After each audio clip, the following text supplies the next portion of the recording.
Si me hubieran dicho hace 10 años que el hombre que me prestó dinero cuando no tenía nada, que me ayudó a cargar sillas al restaurante en su propio coche, que lloró conmigo la noche que casi cerramos porque no alcanzábamos para pagar la renta, que ese hombre iba a intentar quitarme todo lo que construimos juntos, me habría reído. O habría llorado. Depende del día en que me lo preguntaras. Hoy no me río ni lloro. Hoy cuento la historia con la distancia de alguien que ya procesó todo lo que tenía que procesar y que está al otro lado, en el lugar donde las cosas tienen sentido aunque no siempre justicia, aunque a veces sí también justicia. Me llamo Adrián. Tengo 41 años. Soy chef. Y esta es la historia de cómo casi pierdo lo único que importaba, porque no lo perdí, y qué pasó con las personas que lo intentaron. Empecemos desde el principio real, no el principio conveniente sino el principio verdadero, que es más atrás de lo que la mayoría de la gente imagina cuando escucha una historia de éxito en la industria restaurantera. Crecí en una colonia popular al norte de la ciudad, en una casa de 2 cuartos donde vivíamos 5 personas, mis padres, mis 2 hermanas y yo. Mi padre trabajaba en construcción. Mi madre hacía tamales los fines de semana y los vendía en la esquina con una tina y una cobija de plástico sobre los hombros. No éramos los más pobres del barrio pero tampoco teníamos margen de error. Una enfermedad, un mes malo, un problema inesperado, y las cosas se complicaban. Lo que teníamos era comida. No abundante pero siempre presente, y siempre buena. Mi madre cocinaba con el tipo de conocimiento que no se aprende en libros, sabía cuando un caldo necesitaba más tiempo aunque el reloj dijera que ya estaba listo, sabía qué hierbas eran del patio y cuáles había que comprar. Sabía cómo hacer que 3 ingredientes supieran a 10 y los tratabas con el respeto que merecían. Yo crecí mirándola cocinar y sin darme cuenta fui absorbiendo ese conocimiento como se absorben las cosas que importan, sin esfuerzo consciente, simplemente estando presente. Hay una memoria específica que tengo de esa época y que vuelve a mí con frecuencia cuando estoy en la cocina. Tenía unos 12 años y había llegado de la escuela a una tarde en que mi madre hacía mole. No el mole rápido de fin de semana, sino el mole de días especiales, el que empezaba con los chiles tostados y requería horas de paciencia y la certeza de que ningún paso podía apresurarse. Me senté en un banco pequeño junto a la estufa y estuve ahí durante 3 horas viéndola trabajar, sin que ninguno de los dos dijera gran cosa. Ella no me explicaba lo que hacía. Simplemente lo hacía, y yo lo miraba con la atención concentrada de quien sabe sin saber lo que está recibiendo algo importante. Ese mole tardaba toda la tarde. Cuando mi padre llegó del trabajo y lo probó, cerró los ojos un segundo. Ese gesto de mi padre, que era un hombre contenido que rara vez expresaba emoción de manera visible, me dijo más sobre lo que la comida puede hacer que cualquier clase de gastronomía que tomé después. Hay una imagen de esa infancia que tengo muy clara, mi madre de pie frente a la estufa de gas con la flama baja, moviendo una cuchara de madera por el fondo de una cazuela con la paciencia de quien sabe que el tiempo es parte del ingrediente. Cuando yo llegaba de la escuela y el olor del guiso ya llenaba la casa desde la entrada, había algo que se acomodaba en mi interior, una certeza silenciosa de que el mundo era un lugar que valía la pena habitar. Años después, cuando leí que hay estudios sobre cómo los olores activan memorias más profundas que cualquier otro sentido, no me sorprendió. Ya lo sabía en el cuerpo. A los 14 empecé a trabajar en una taquería cercana lavando trastes y haciendo mandados. A los 16 ya cortaba carne y ayudaba en la preparación. A los 18 entré a una escuela de gastronomía con una beca parcial que me costó 3 intentos conseguir. Y el resto lo cubrí trabajando noches y fines de semana en cocinas que me enseñaron más de lo que ningún salón de clases podría haberlo hecho. La escuela fue una revelación y también una decepción en partes iguales. La revelación fue técnica, aprendí el nombre de lo que hacía intuitivamente, aprendí por qué ciertas combinaciones funcionaban desde el punto de vista químico. Aprendí técnicas que expandieron mi vocabulario culinario de manera que los sabores que yo tenía en la cabeza pero no siempre podía ejecutar de repente estaban a mi alcance. La decepción fue que mucha de la formación estaba orientada hacia un tipo de cocina que no me interesaba, la cocina de hotel, la cocina de evento masivo, la cocina que reproducía recetas estándar con consistencia industrial. Yo quería hacer otra cosa. Quería hacer la cocina de mi madre elevada. Quería tomar el conocimiento que había crecido a mi lado sin que nadie lo llamara conocimiento y ponerlo en diálogo con la técnica que estaba aprendiendo. Quería que hubiera en cada plato la misma honestidad que había en ese mole de tarde de los martes que mi madre hacía en silencio mientras yo miraba. Tardé años en encontrar las palabras para eso. Pero el proyecto siempre estuvo claro, aunque no tuviera todavía el lenguaje para nombrarlo. Aprendí que las cocinas tienen una jerarquía brutal y que sobrevivir en esa jerarquía requiere exactamente la combinación de cosas que mi crianza me había dado sin que yo lo pidiera: resistencia física, la capacidad de aguantar de pie 10 horas en un espacio caliente sin perder la concentración, y humildad suficiente para saber que siempre hay algo más que aprender de la persona que tienes al lado, aunque lleve menos años que tú. Trabajé en 5 restaurantes distintos entre los 20 y los 27 años. Desde fondas de barrio hasta un restaurante de cocina contemporánea en una colonia de dinero donde el chef era un hombre francés que hablaba con los cocineros como si fueran sus propiedades, pero que era, hay que reconocerlo, uno de los técnicos más rigurosos que he conocido. Aprendí de todos. Guardé todo. Fui acumulando, sin un plan explícito todavía, pero con la convicción creciente de que algún día iba a tener un lugar propio. Conocí a Emilio cuando tenía 29 años, en una cocina compartida que alquilábamos varios cocineros independientes para hacer catering y proyectos privados. Emilio tenía 32. Era de una familia con más recursos que la mía, había estudiado administración de empresas y estaba en un momento de transición. Había dejado un trabajo corporativo que según él le pagaba bien, pero lo estaba matando lentamente, y estaba explorando qué hacer con su vida. Emilio no sabía cocinar, pero sabía de negocios con una claridad que yo, que era bueno en muchas cosas, no tenía de manera natural. Sabía leer estados financieros. Sabía hablar con proveedores en sus propios términos. Sabía proyectar flujo de caja y construir argumentos para convencer a inversionistas. Era, en muchos sentidos, la pieza complementaria que me faltaba. Nos llevamos bien desde la primera semana. Teníamos una dinámica que se sentía natural, yo cocinaba, él pensaba en los números, y entre los dos había conversaciones que duraban horas sobre qué tipo de lugar queríamos hacer, qué historia queríamos contar, qué necesitaba la ciudad que todavía no tenía. La idea de asociarnos surgió orgánicamente. No fue una propuesta formal con papeles sobre la mesa al principio.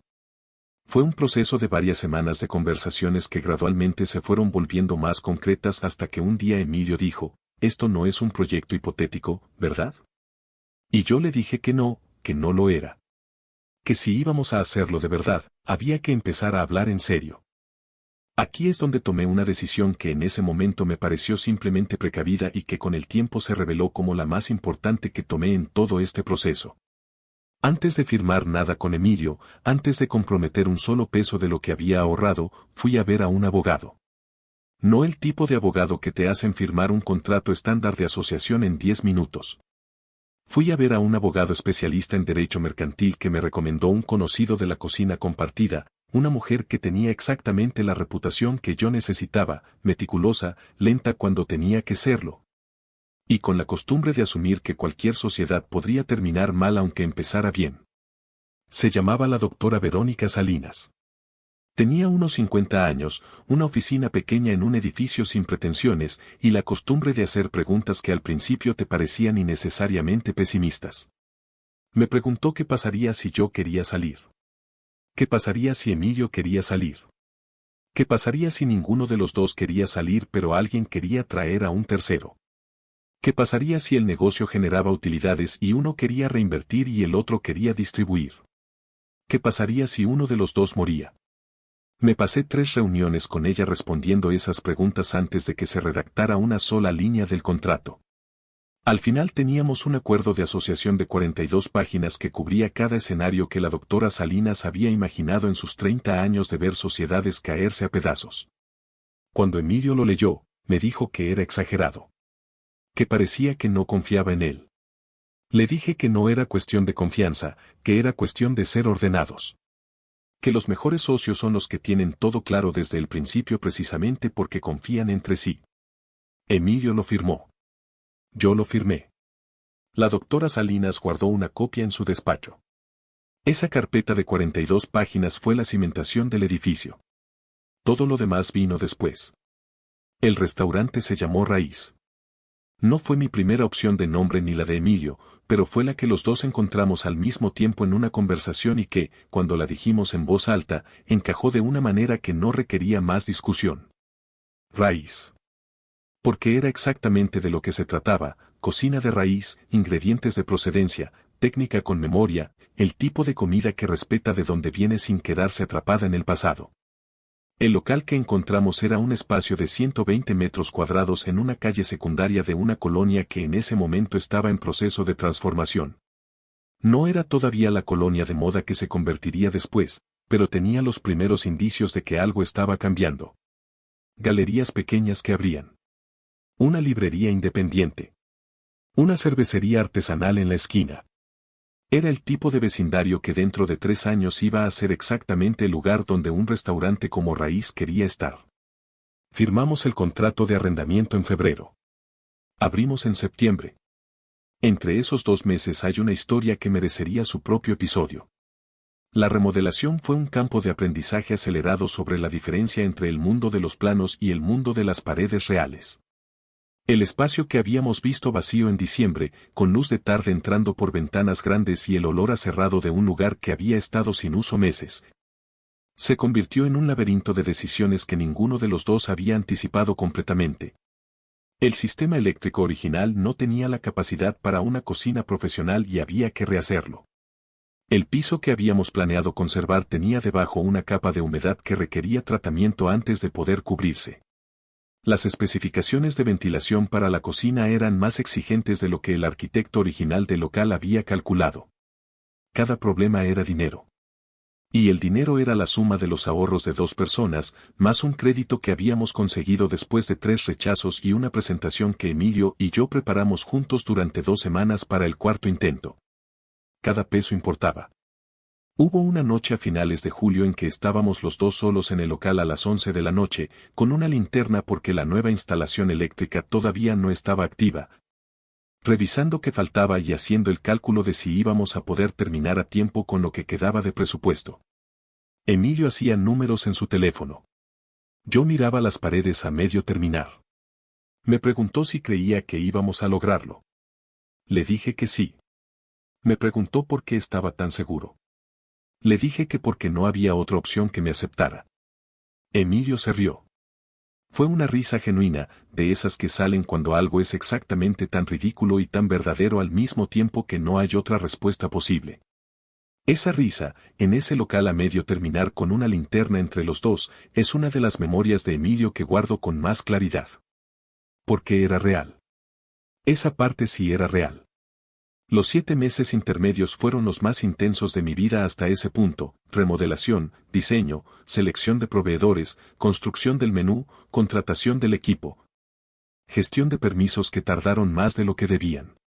Hubo semanas en que dormía 4 horas. Hubo un momento, en julio, cuando el contratista de la remodelación desapareció con un anticipo y tuvimos que empezar de cero con otro, en que pensé seriamente que no íbamos a llegar a tiempo. Llegamos. Con 3 días de anticipación al final, en un arranque de trabajo que ni quiero recordar en términos de horas, llegamos. La noche de apertura fue el viernes 1 de septiembre. Teníamos 34 lugares. Habíamos enviado invitaciones a editores de revistas de gastronomía, a blogueros que en ese entonces empezaban a tener influencia, a conocidos de la industria, a amigos de Emilio con acceso a los circuitos sociales a los que yo no tenía entrada natural. Llenamos el lugar. Lo que pasó esa noche me es difícil de describir sin sonar grandilocuente, y no quiero sonar grandilocuente porque la grandilocuencia es el enemigo de la verdad en este tipo de historias. Lo que pasó fue simple: la comida funcionó. No de manera correcta, no de manera técnicamente impecable, sino de manera verdadera. Las personas que comieron esa noche lo sintieron. Hubo una mesa que pidió repetir el mole de manera espontánea, sin que nadie se lo sugiriera. Hubo una pareja que se quedó 2 horas después de terminar de comer simplemente hablando. Un crítico gastronómico que había venido con la cara de quien ya tiene su reseña a medias escrita antes de probar el primer plato. Cerró los ojos en el segundo bocado de su plato principal y los dejó cerrados un momento más de lo que requería simplemente masticar. Esa noche, cuando el último comensal se fue y yo estaba limpiando la cocina solo porque había mandado al equipo a casa, Me senté en el suelo de la cocina con la espalda contra el refrigerador industrial y tuve uno de esos momentos raros en que sientes con total claridad que estás exactamente en el lugar correcto. Duró quizás 30 segundos. Luego me levanté y seguí limpiando porque mañana era sábado y había servicio. Después de esa primera noche hubo otras noches. Cientos de ellas. Noches en que todo salió exactamente como debía, en que la cocina funcionó como una sola unidad y los platos llegaron a la mesa en el orden y el momento correctos. Y noches en que algo fallaba, un proveedor que no llegó con el producto, un cocinero que no apareció sin avisar. Un servicio que se atrasó porque la reservación estaba mal cargada y llegó el doble de comensales esperados al mismo tiempo. Aprendí a manejar las dos con el mismo nivel de presencia. Quizás más presencia en las malas, porque en las malas es cuando se ve quién eres realmente como líder de una cocina.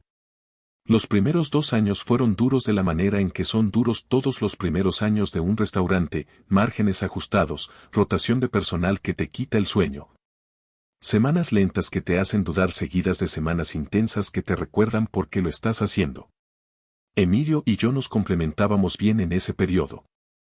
Él manejaba los números con una disciplina que yo agradecía porque me liberaba para enfocarme en la cocina. Yo manejaba el equipo y el menú con la autoridad de quien sabe de lo que habla. Teníamos reuniones semanales donde revisábamos todo juntos. Éramos socios en el sentido real de la palabra. El quiebre de todo esto no fue un evento único. Fue gradual, como suelen ser los quiebres en las relaciones de confianza. Fue una acumulación de cosas pequeñas que tomaron demasiado tiempo en sumar hasta convertirse en algo que no podía ignorar. El tercer año empezamos a ganar atención real. Una revista importante publicó un perfil de Raíz. Luego otra.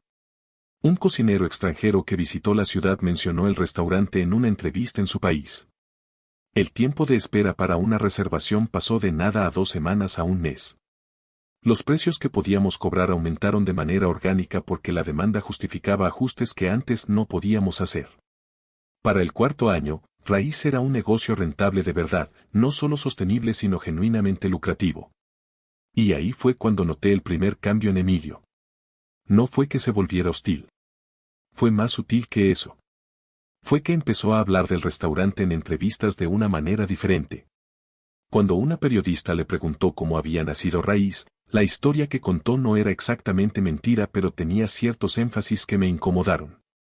Habló mucho de la visión de negocio, del análisis de mercado, de la estrategia de posicionamiento. Todo real, todo trabajo suyo. Pero cuando llegó al tema de la cocina, al tema de lo que hacía único al restaurante, usó el plural de una manera que me dejó pensando. Desarrollamos el menú. Construimos la propuesta culinaria. Nosotros no habíamos desarrollado el menú. Yo había desarrollado el menú. Emilio había revisado los costos de cada platillo y había sugerido ajustes de precio y de porción basados en márgenes, lo cual era su trabajo y lo hacía bien, pero la creación culinaria era completamente mía. Lo había sido desde el primer día. Se lo dije en privado, con cuidado. Le dije que había notado la entrevista y que me parecía que algunos detalles no eran del todo precisos.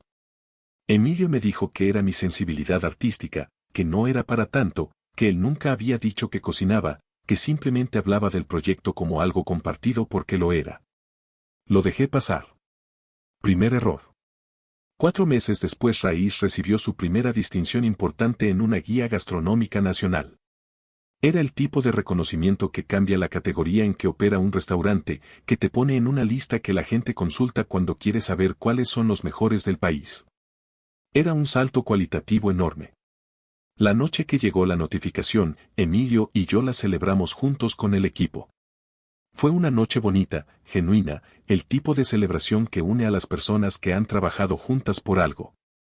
Al día siguiente empezaron las llamadas de medios para entrevistas. Emilio respondió la mayoría de esas llamadas. Era la parte que le correspondía, las relaciones públicas, la gestión de prensa, la comunicación externa. Pero cuando empezaron a publicarse las entrevistas y los artículos, algo había cambiado de manera más marcada que en la entrevista de meses atrás. Quiero decirte algo sobre ese periodo de reconocimiento, porque creo que hay algo importante ahí que va más allá de lo que pasó con Emilio. Cuando Raíz empezó a recibir atención de medios, yo no estaba preparado del todo para lo que significaba ser el sujeto de ese tipo de atención. No me refiero a la fama ni al ego. Me refiero a algo más concreto, el proceso por el cual una historia real se convierte en narrativa pública. Los periodistas llegaban con preguntas que ya tenían respuesta implícita. Buscaban la historia del chef talentoso que triunfó contra las probabilidades, y aunque esa historia era verdadera en términos generales, la manera en que la contaban siempre simplificaba algo. Siempre dejaba afuera una capa de complejidad. Lo que no entendía a tiempo es que las narrativas públicas tienen inercia. Una vez que alguien dice algo de cierta manera, el siguiente periodista parte de esa versión. Y si la versión inicial tiene ciertos énfasis o ciertas omisiones, esos énfasis y omisiones se van solidificando con cada repetición hasta que se vuelven la versión oficial aunque no sean la versión completa. Emilio entendió eso antes que yo. Y lo aprovechó de una manera que en ese momento yo no vi completamente. En un artículo importante en el suplemento cultural de un periódico nacional, Emilio era descrito en el titular como el artífice de Raíz. En el cuerpo del texto había 3 párrafos sobre su visión y su capacidad de identificar el momento de mercado adecuado. Sobre la cocina había un párrafo que mencionaba mi nombre como el chef del restaurante. Como si fuera empleado. Como si no fuera el 50% propietario del lugar y el creador de absolutamente todo lo que hacía a Raíz lo que era. Llamé a Emilio. La conversación fue incómoda.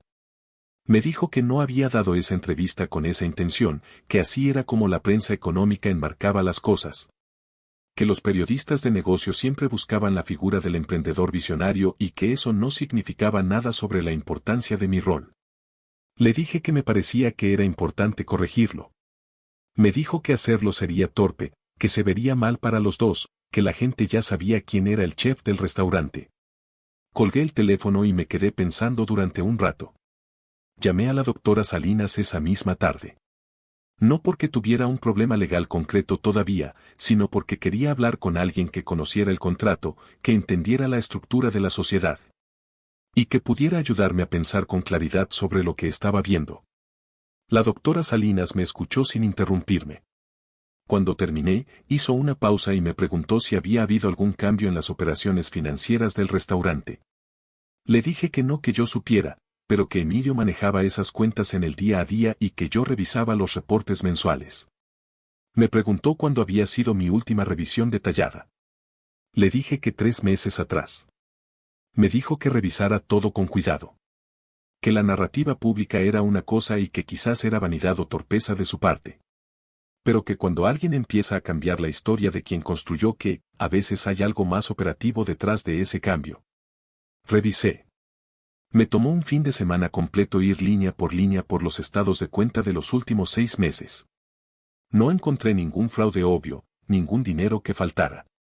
Lo que encontré fue algo diferente y en cierta manera más revelador, una serie de gastos en consultoría con una empresa que no reconocía, por montos que eran significativos pero no exorbitantes. Pagados a lo largo de 4 meses. Los conceptos en las facturas eran vagos. Consultoría estratégica. Asesoría de expansión. Análisis de mercado. Busqué el nombre de la empresa consultora. Existía. Tenía página web, tenía presencia formal, no era una empresa fantasma. Pero cuando revisé quién la dirigía, encontré un nombre que no me era completamente desconocido. Era una persona que había aparecido en conversaciones con Emilio como un contacto del sector que podía ayudarnos con la siguiente etapa de crecimiento.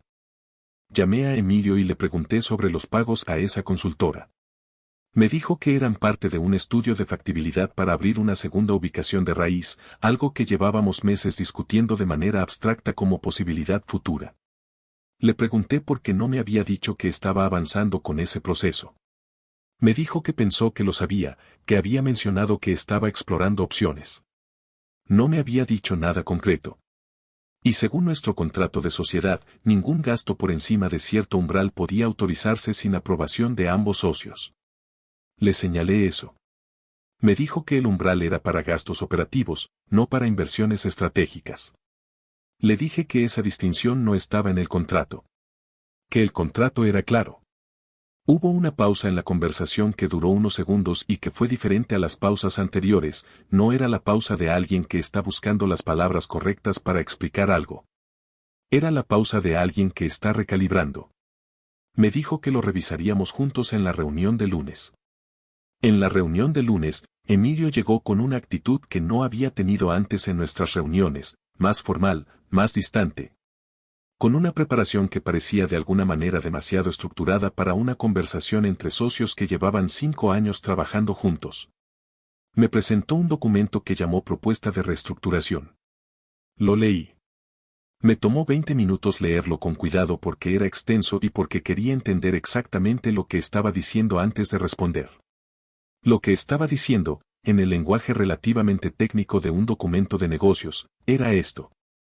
Emilio proponía que la sociedad se reestructurara de manera que él tuviera el 60% del capital y yo el 40%, en lugar del 50-50 original. La justificación era que en los últimos años su contribución a la estrategia de crecimiento y a la gestión de las relaciones con inversores potenciales había sido desproporcionadamente mayor a lo que el contrato original reflejaba. Y que para poder avanzar con la expansión del negocio de manera que atrajera capital externo, necesitaban una estructura de propiedad que reflejara esa realidad.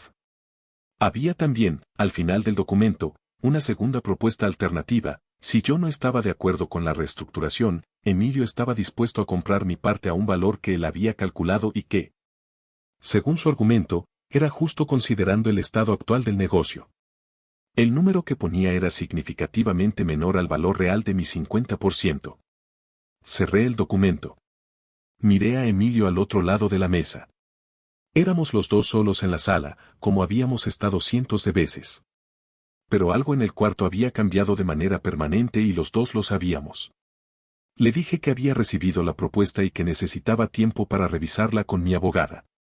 Me dijo que esperaba que pudiéramos resolverlo entre nosotros sin necesidad de complicarlo con intermediarios. Le dije que ya tenía una cita con la doctora Salinas para el día siguiente.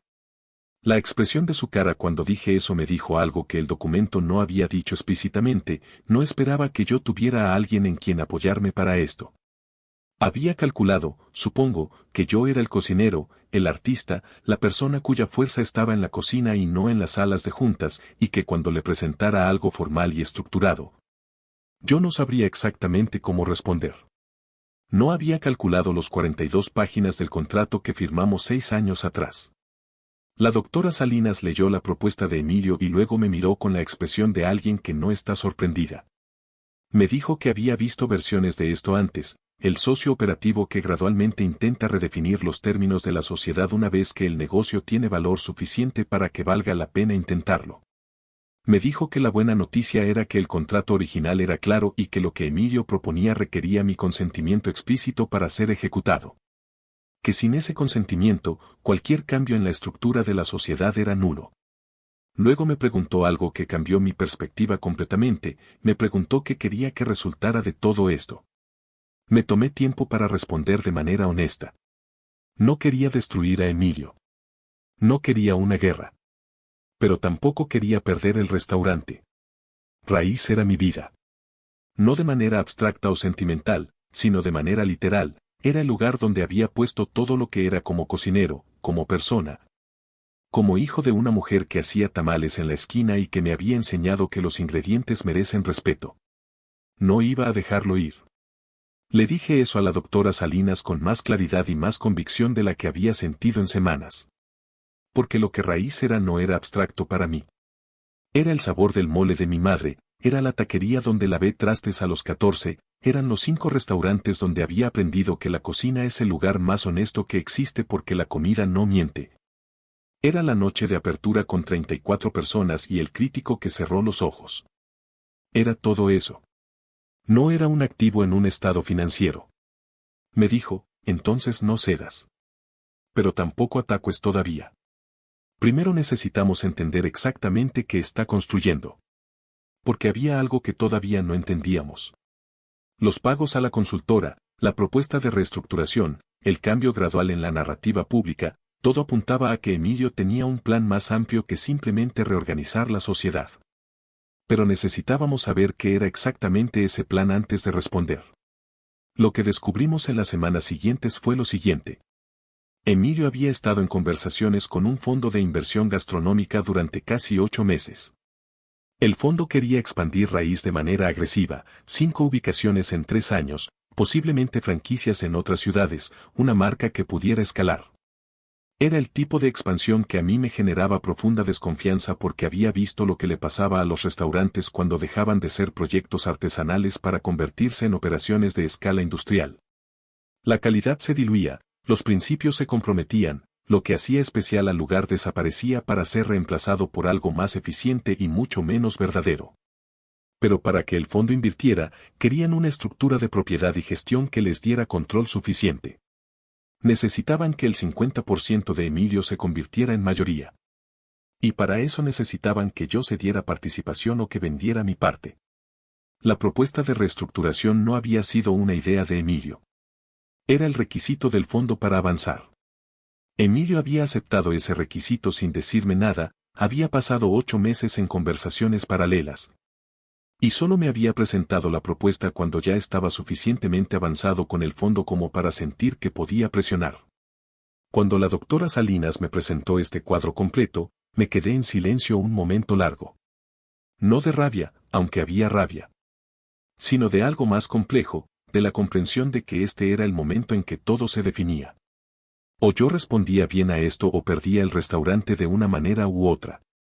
Porque aunque el contrato me protegía de una toma de control hostil, si Emilio decidía que ya no podía trabajar conmigo y empezaba a operar el negocio de manera que complicara mi vida cotidiana, el ambiente se volvería insostenible de todas formas.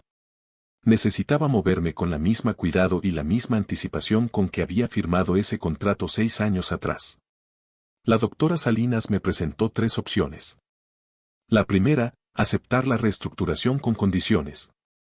Asegurarme de que cualquier cesión de participación viniera con cláusulas de protección que garantizaran mi rol en la cocina y mi autoridad sobre el menú de manera permanente e irrevocable. Era la opción más conciliatoria. La segunda, rechazar la reestructuración y ejercer los derechos que me daba el contrato para exigir una auditoría completa de los gastos no autorizados. Lo cual podría resultar en una renegociación forzada de los términos de la sociedad o en un proceso legal que llevaría tiempo pero que probablemente ganaría. La tercera, hacer una propuesta alternativa. En lugar de que el fondo comprara la participación que le faltaba a Emilio comprándome a mí, yo podría acercarme al fondo directamente y presentar una estructura diferente. Una en que mi participación fuera igual o mayor a la de Emilio. Una en que mi rol como chef y creador fuera el activo principal que el fondo estaba adquiriendo, no un elemento secundario del negocio de Emilio. Esta tercera opción era la más audaz. También era la que más me asustaba. Pero era la que mejor reflejaba la realidad del negocio. Sin mi cocina, Raíz no valía lo que el fondo quería pagar por él. El valor del restaurante era el valor de lo que yo hacía adentro de esa cocina. Emilio lo sabía. El fondo lo sabía también, aunque en su estructura de propuesta lo habían omitido convenientemente. Tardé 3 días en decidir. 3 días en que seguí yendo al restaurante todos los días, cocinando, dirigiendo al equipo, viviendo la normalidad del servicio como si no hubiera nada ocurriendo en el fondo. Esa capacidad de compartimentar, de estar completamente presente en la cocina mientras en otro nivel de la mente se procesa algo enorme, es algo que desarrollé en años de cocinas.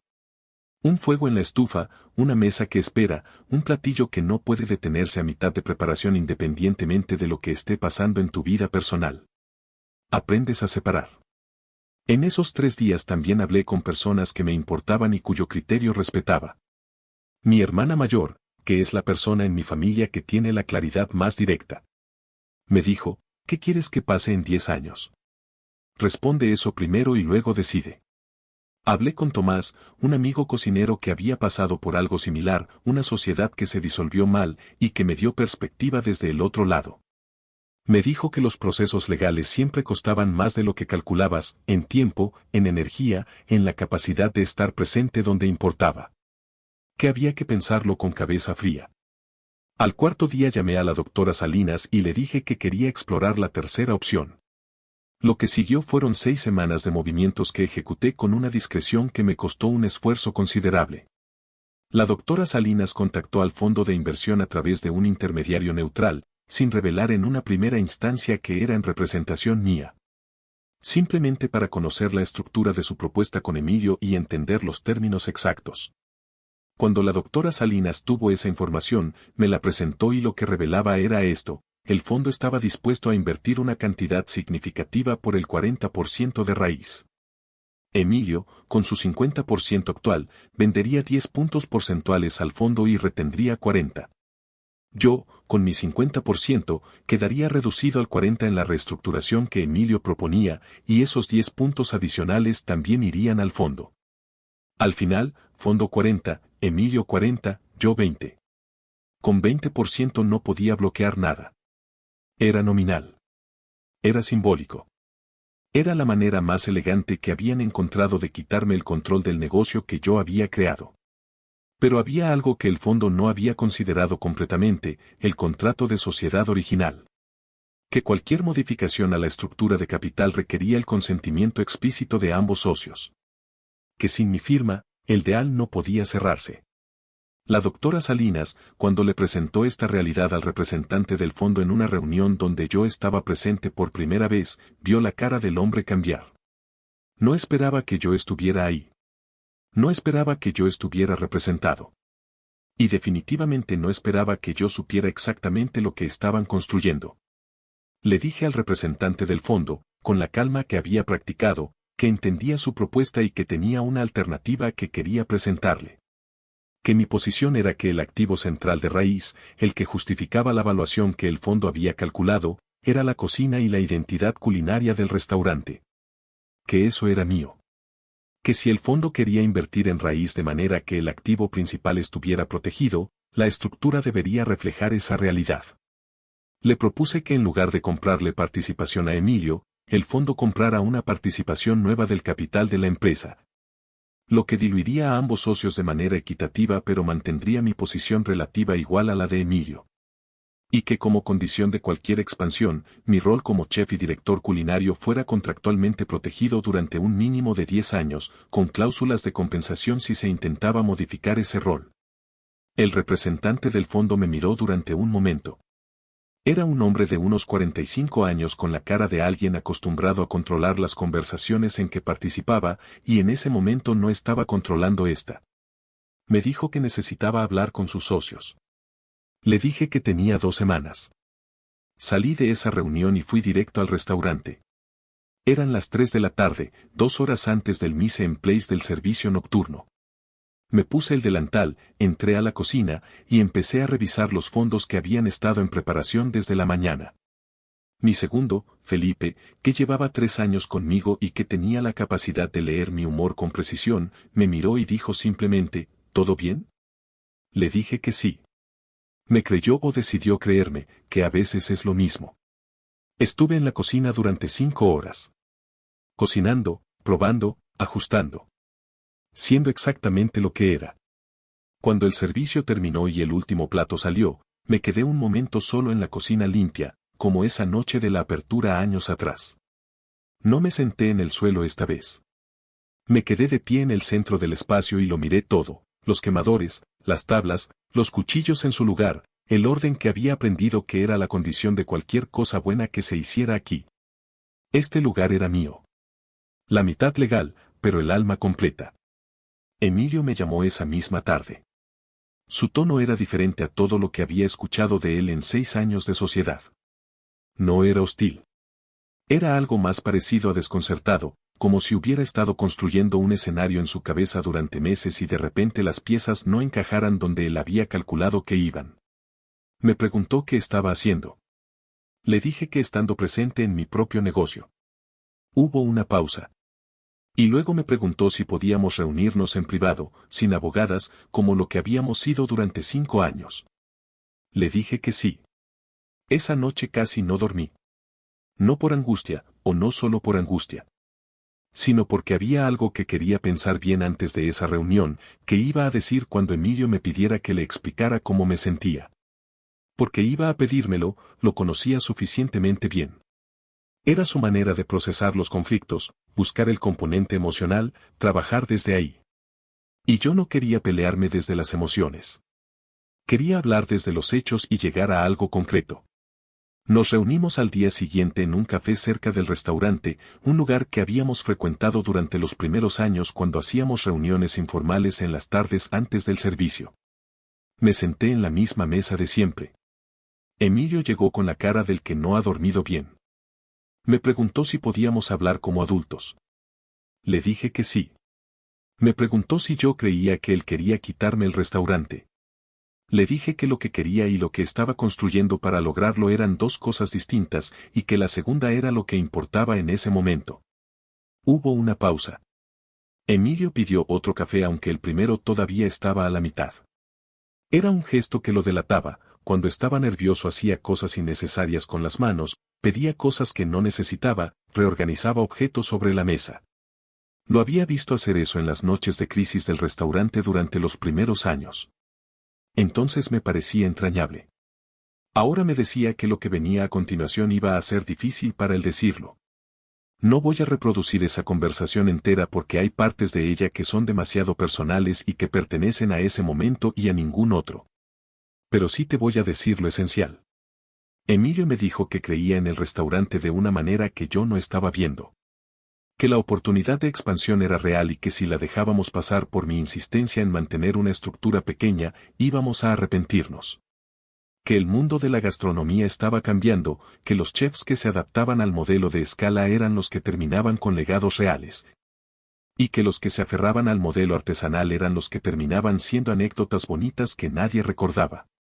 Le escuché hasta que terminó. Luego le pregunté una sola cosa: ¿cuándo decidiste que tenías derecho a decidir eso por los dos? Silencio. Le dije que lo que me molestaba no era la expansión como concepto. Me habría molestado si me lo hubiera presentado, lo hubiéramos discutido, y yo hubiera dicho que no y él lo hubiera respetado, no nos habríamos llegado a este punto. Lo que me molestaba era que había pasado 8 meses construyendo algo a mis espaldas, cambiando la narrativa de quien había construido qué. Y preparando una estructura que me dejaba con el 20% de algo que era 50% mío desde el principio. Le dije que eso no era lo que habíamos acordado. Ni en el papel ni en la mesa de cualquier café donde hubiéramos hablado de lo que queríamos construir. Emilio no respondió durante un momento. Y cuando habló, dijo algo que no esperaba, dijo que tenía razón. Que se había convencido a sí mismo de que lo que estaba haciendo era por el bien del negocio, de que yo no entendía la dimensión de la oportunidad. De que su trabajo de estos años justificaba que liderara las decisiones de expansión. Y que al convencerse de eso había encontrado la manera de ignorar que me estaba traicionando. No sé si lo dijo porque lo creía o porque calculó que era la mejor estrategia en ese momento. No importa. Lo que importa es lo que pasó después. Le dije que tenía una propuesta. Que si el fondo aceptaba mis términos, lo cual era posible porque mis términos en realidad tenían sentido financiero y lo sabía, podíamos seguir. Que yo no quería destruir lo que habíamos construido. Pero que los términos tenían que reflejar la realidad de quién era Raíz. Y que la narrativa pública tenía que corregirse de manera que mi rol estuviera representado con precisión. Emilio me preguntó qué significaba exactamente corregir la narrativa. Le dije que en la siguiente entrevista importante, en el próximo perfil del restaurante, quería que Raíz fuera presentado como lo que era, un proyecto creado por un cocinero que construyó la identidad culinaria desde cero. Con la colaboración de un socio de negocios cuya contribución había sido esencial en el aspecto de gestión y estrategia. Que ambas contribuciones eran reales y ambas merecían reconocimiento en sus propios términos. Que yo era el chef y copropietario, no el chef contratado. Emilio asintió. Me extendió la mano. La tomé. El fondo aceptó mis términos 3 días después. No sin negociación, no sin algunos ajustes que la doctora Salinas revisó línea por línea antes de que yo firmara nada, pero los aceptó. La estructura final era una en que el fondo entraba con capital nuevo que diluía a ambos socios proporcionalmente, mi rol culinario estaba protegido contractualmente. Y el plan de expansión era a una velocidad que yo podía aprobar, 2 ubicaciones en 4 años en lugar de 5 en 3, con mi participación activa en el diseño de cada una. La primera nueva ubicación de Raíz abrió 2 años después. Está en otra ciudad, es más grande que el original, y el menú es una evolución del concepto inicial que pasé 6 meses diseñando. La segunda está en proceso. La relación con Emilio nunca volvió a ser lo que fue. Somos socios funcionales. Somos profesionales en el trato.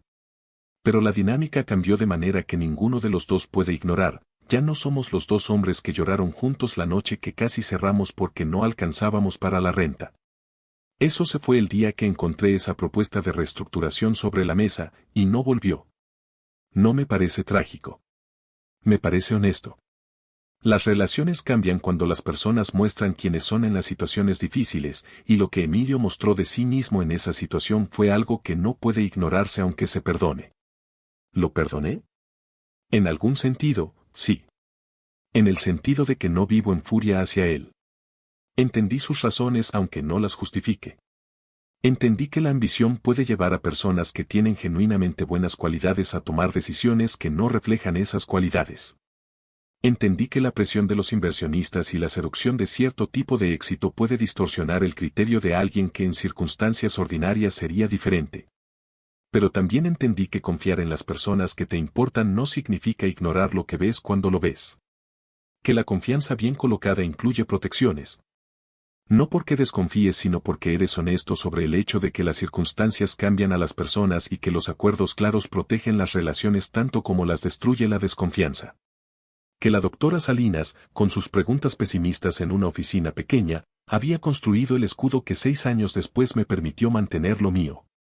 Hay una cosa que no he mencionado todavía y que quiero mencionar antes de cerrar, porque creo que es parte honesta de esta historia.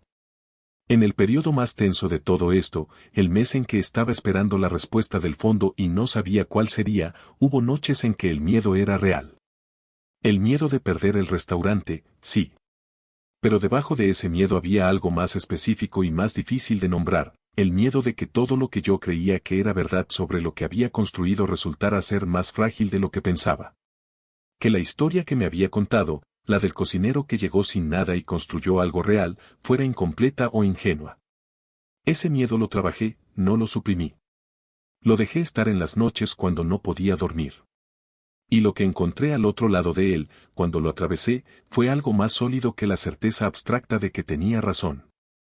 Fue la certeza específica de que había hecho las cosas con cuidado, de que cada paso que había dado tenía base, de que la doctora Salinas con sus 42 páginas era el resultado de haber aprendido muy temprano. En esa colonia al norte de la ciudad, que el mundo no te protege si tú no construyes la protección. Mi madre nunca tuvo un contrato de 42 páginas. Pero tenía algo equivalente, una reputación que construyó tina a tina durante años, cliente a cliente, sabor a sabor. La gente volvía porque podían confiar en que lo que ella hacía era honesto. Eso era su protección. No era papel. Era real. Yo aprendí a tener las dos cosas. Hoy tengo 41 años. Raíz original tiene 8. Estoy al frente de la cocina como el primer día, con el mismo equipo en su mayoría porque hay gente que lleva 5 años conmigo y que es parte de lo que hace al restaurante lo que es. El menú cambia con las estaciones, con lo que encuentro en los mercados, con lo que me interesa explorar. Esa capacidad de cambio dentro de una identidad estable es lo que más me enorgullece. Pienso a veces en mi madre con su tina de tamales en la esquina. En la manera en que mezclaba la masa, en la precisión de sus manos que conocían el punto exacto sin necesitar medir. En lo que me enseñó sin saber que me estaba enseñando algo. Hay personas que construyen cosas y hay personas que saben cómo escalar lo que otros construyeron. Ambas capacidades tienen valor. El problema es cuando una de las dos olvida que necesita a la otra, o peor, intenta apropiarse de lo que la otra hizo. Lo que aprendí en todo esto no es desconfianza. Quiero ser muy claro en eso porque sería fácil malinterpretar esta historia como un llamado a la paranoia. A tratar a cada socio o colega o persona cercana como un enemigo potencial que está esperando el momento adecuado para actuar. No es eso. Si lo fuera, sería una vida miserable y además ineficiente, no puedes construir nada real desde la desconfianza permanente. Lo que es esto, hay una diferencia entre confiar en las personas y confiar ciegamente en los arreglos informales. Puedes querer mucho a tu socio y aún así tener un contrato claro. Puedes creer en la buena voluntad de la persona y aún así asegurarte de que los derechos y las obligaciones de cada uno están escritos en papel que ninguno de los dos pueda reinterpretar convenientemente cuando las circunstancias cambien. La confianza y la estructura no son opuestos. La estructura protege la confianza porque elimina las ambigüedades que inevitablemente se convierten en fuente de conflicto cuando hay dinero y éxito de por medio. Lo que aprendí en todo esto no es desconfianza. Es que el valor de tu trabajo solo puede protegerse si tú mismo lo proteges. Nadie va a hacerlo por ti. Nadie va a llegar a decirte que mereces más de lo que te están dando si tú no has construido la estructura que lo respalde. Firma los contratos con cuidado. Conoce exactamente lo que acordaste. Y cuando alguien intente reescribir la historia de lo que construiste, ten la documentación que demuestre la verdad. El tiempo es tuyo si sabes cómo usarlo. Una última cosa. Me han preguntado, en las pocas veces que he contado partes de esta historia, si lamento que la relación con Emilio haya cambiado. Si extraño la amistad que teníamos. La respuesta honesta es que sí, a veces. Hay algo que se pierde cuando una persona en quien confiaste profundamente te muestra que esa confianza era unilateral en los momentos que importaban. No lo recuperas completamente aunque resuelvas todo lo demás. Pero también digo esto, lo que tengo hoy, el restaurante, el equipo, la claridad sobre lo que estoy construyendo y por qué, es más real que lo que tenía antes del momento en que Emilio puso ese documento sobre la mesa. Antes vivía en la suposición de que la sociedad era lo que yo creía que era. Después de eso vivo en la certeza de lo que el contrato dice y de lo que cada día en la cocina demuestra. Es más pesado en algunos sentidos. Y más libre en otros. Valió la pena cada segundo de angustia para llegar aquí. Gracias por escucharme.